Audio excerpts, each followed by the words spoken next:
যে সকল শিক্ষার্থীর চাহিদা অনুমোদিত হয়েছে কিন্তু ডিসবার্স পেমেন্টে তাদের নাম পাওয়া যাচ্ছে না, পেমেন্টবিহীন অনুমোদিত এসব চাহিদা রিপোর্ট বের করতে প্রথমে ইউজার আইডি এবং পাসওয়ার্ড দিয়ে পেজটি লগ ইন করে নেবেন।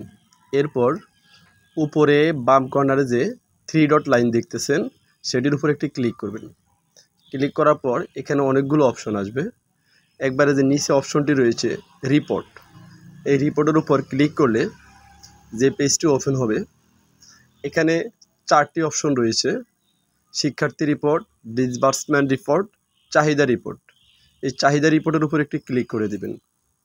এখানে উপরে রয়েছে রিপোর্ট ধরন নির্বাচন করুন, অর্থাৎ এখানে কোন ধরনের আপনি রিপোর্ট চাচ্ছেন। তো আমি এখানে চাচ্ছি হলো পেমেন্টবিহীন অনুমোদিত চাহিদা বিস্তারিত, এটার উপর একটি ক্লিক করবেন। ক্লিক করার পর নিচে রয়েছে প্রতিবেদন তৈরি করুন। এই প্রতিবেদন তৈরি করা এটার উপর ক্লিক করলে আপনার পেমেন্টবিহীন তালিকাটি ডাউনলোড হবে। এরপর আপনি দেখতে পারেন কোন কোন শিক্ষার্থী উপবৃত্তি পায়নি, অর্থাৎ পেমেন্টবিহীন রয়েছে।